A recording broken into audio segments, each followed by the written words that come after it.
thank you for being so patient. I know the fog has got a lot of people fogged in, and it seems as though that fog also needs to lift in the State House. There seems to be a misunderstanding about where people are. And by the way, I think I probably should say who I am. I'm Janet Porter from Faith to Action. And I'm leaving the Folger out. I think right now I don't have to be hyphenated. Most people know Porter of the Folger, or they don't return my calls anyway, so it doesn't really matter. I am here to report some amazing news. It's interesting, Bill, when you and I talked yesterday, you said, I've had your name and your information in my file since the 80s. Well, I've been doing this since the 80s, and I've been looking at polls since the 80s, and I have never seen poll data like this. We have to realize that what we have right before us right now is the most protective legislation, not only in the state, but when it's signed by Governor Kasich, it'll be the most protective legislation in the country. And when you realize, as Wenzel Strategies has conducted this poll, I'm going to move it back so I can point out to you what we're dealing with. No matter where you go in this state, no matter what demographic, no matter what region, no matter what age group, we are looking at overwhelming majorities for the heartbeat bill, the most protective legislation in the country. Here's something to take a look at. Here's the question that was asked. It was over the weekend, Friday and Saturday. Wenzel Strategies made this poll. And I have to tell you, I wanted the wording to be different. I wanted it to say baby in the womb, because I think unborn child has too much stigma attached to it, a lot of negativity because of all these years of debate. They didn't take my wording. But it didn't matter, because the results are amazing. If a doctor is able to, this is what the bill essentially says, if a doctor is able to detect the heartbeat of an unborn baby, that baby should be legally protected. That's what the heartbeat bill says. That's what the law would do. And so they asked across the spectrum, and they saw that 2/3 of the people in the state of Ohio favor this legislation. What you may not realize is what's amazing to me is if you look at this bar graph right here, there is a 5-to-1 margin in strongly agree over somewhat agree. 5-to-1, as many people say, I strongly agree. If you look over in this one, this little puny little column over here, it's sort of half and half. They strongly or somewhat disagree. It's sort of half and half. Here, 5 times as many say, I strongly agree, and we have 2/3 of the people in the state who favor this. If you take a look over here, here's your demographic, here's your margins. I'll just pick it up. Republicans, 8 out of 10 in the state of Ohio favor a bill that will protect babies with beating hearts. 8 out of 10. You guys are in the media. You know of anything else that's polling like that? Anything else within the party?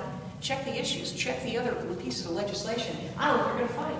8 out of 10 favor this legislation. All right, so we go tell Republicans over in the Senate, hey, you don't have to wait anymore. You don't have to be afraid anymore. This is not divisive. This is the least divisive issue in the state. In fact, many of you were here a couple weeks ago. We had a poster that was taller than me. It was the supporters across the board, the who's who of the pro-family movement, the pro-life movement, including Dr. Wilkie and Joe Scheidler and Father Frank Pavone and Congressman Steve Shabbat and Jim Jordan and Josh Mandel and George Voinovich. You know these, Mike Huckabee, 4 presidential candidates, and so it's just overwhelmingly supported. But here within the party, 8 out of 10. These are independents, 7 out of 10. So again, even then, 7 out of 10 people you meet among likely voters favor the heartbeat bill. Some say, well, Democrats can't be for this thing, right? Well, not according to the Ohio poll that's just been conducted. By a 5-to-3 margin, Democrats favor the heartbeat bill rather than oppose it. And that's the message I'm going to be taking to Senator Jason Wilson, who, as you may or may not know, a Democrat in the Senate who's a co-sponsor of the bill. He, even within his own party, needs to explain to his colleagues that if you're opposing this bill, you're actually out of step with your own party as well. So what this poll did, and it's a random sample, they polled 614 likely Ohio voters over the weekend. It's got a plus or minus percentage margin of error of just under 4%. So any way you look at it, anywhere you go, again, keeping in mind that five times as many strongly disagree than strongly agree, as opposed to strongly or as opposed to somewhat agree. So not only is, in fact, Barry's going to tell you what the strategists had to say. You have a quote on your press release. I think this is good. Here's the bottom line, and this is the message for the Senate. It's time. It's been 5 months since the Harvey bill was passed in the House. It's been 5 months that they've had this bill. I read the quote that in Bill's story in the Dayton Daily News from the Senate President said, we need to fully study and understand all sides of the debate. We certainly can appreciate that. But it's interesting that we have this hearing, we have this press conference in the hearing room. Isn't that what the hearing room is for?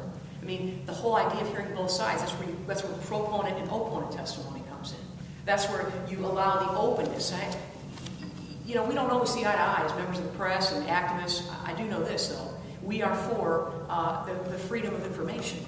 We agree wholeheartedly on the freedom of speech and the openness and transparency, and that's really what the committee process is about, to let members of the public to come, to let the press come, to hear it all out, not to study and understand things behind closed doors. This is the point of this, is to let the views be heard, an up or down vote, whichever way that may be. And the good news is, whether you're a Republican, whether you're an independent, whether you're a Democrat, the safe vote to cast is one for the Harvey bill.